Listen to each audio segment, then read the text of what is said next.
And while we're waiting for King Charles III to address the Bundestag, I'm joined in the studio here by Leela Jacinto. Hi, Leela. What is this all about? What might we expect from Charles today? Well, first and foremost, this is sort of history in the making. This is the first monarch who is addressing the German parliament. This is a big deal. What are we expecting? Well, the messaging of Charles's trip to Germany is very much a matter of shared values, a shared culture, shared history. You know, these are countries with really deep historical shared histories, and in fact, shared bloodlines. Charles has very deep German roots. The bloodlines run pretty deep with the German ancestry. So there's a mix of the old and the new. On the one hand, these are historic ties, but on the other hand, this is the new monarch coming into power in a new era with new challenges. And the challenge, of course, is Brexit. So the main message very much is Britain may be out of the European Union, but it is very much part of Europe, and which is why Germany and initially France, before it was cancelled, was chosen as the first visit for Charles when he became king.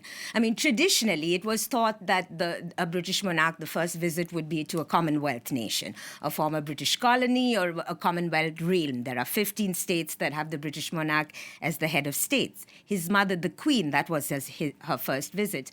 But royal visits are made in consultation with the British government. And the British government's message really was the challenge for Britain today, the foreign policy, the diplomatic challenge, is Europe. So what we will see is probably a mention of Ukraine, because that's another area in which there are shared values. And of course, King Charles's deep commitment to the environment, to organic farming. So it's going to be very interesting. King Charles is probably going to speak a little in German. We have to see. We've got to see about that. He probably at least say a greeting in Germany. But this is in a way a meeting of old and new, a creating of history. And mind you, Angela, this is not the first time that Charles has addressed the German parliament. Yes. He has spoken, but this is the first time he's doing it as a king. When he was crown prince, he addressed the German parliament in 2020. That was to mark Remembrance Day, when Britain and Germany reestablished relations after World War II. So, I mean, these are two countries that have deep links. They've had wars, they've had reconciliations, and it's an enduring bilateral relationship. So, this is history in the making, what we're watching right now. Indeed it is. And I mean, just briefly give us an idea of what he will be doing apart from addressing the Bundestag, where he's about to get up, I think. So just maybe a quick run through. What are the visits? Very quick run through. He will be visiting a German-British military unit. This is to underscore the military ties, especially on Ukraine. He's also got a visit to an organic farm. He's had a decades-long commitment to organic agriculture. Yesterday was a sort of pomp and splendor. He was greeted with a military guard of honor at the Brandenburg Gate, the first head of state to get this welcome. Today is more the political messaging. And tomorrow will be a mix of commitment to Ukraine, because Germany is also host to Ukrainian refugees. So he's going to visit Ukrainian refugees and take a look at the environment, the environmental issues. So it's a 3-day visit. And the environment is an area where Germany is in the forefront in Europe, has been with its wind farms and many other issues like that.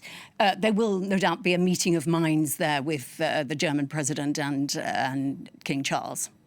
Of course. And it's also, let's say, it's also a safe topic because, the British monarch is a head of state. He's not a political, he or she is not a political leader. And in a way, what Britain has with the royalty is a sort of a diplomatic tool. This is a figure who is above party politics. He's supposed to say politically neutral. Now, Charles is a much more politically engaged figure than his mother was. There was, when he was crown prince, there was always, it's a tricky balance. He's a politically engaged man, but as a monarch, he's supposed to stay politically neutral. And made clear that he intended to when he took up the post. Exactly. So this is a fine line on which you will get what will be addressed are things that are safe and not political. That's, the hurly-burly of politics are for the elected leaders in Britain, the Prime Minister and the elected Parliament. So it's going to be very much environment in which both countries are deeply committed to, and values of democracy. When he landed yesterday, in his speech, he mentioned the Russian aggression against Ukraine, and he reiterated that both Britain and Germany are standing together in the defense of freedom and sovereignty against Russia's unprovoked aggression. So yes, that's political, but that's something on which both nations and the European Union and Britain have a joint message.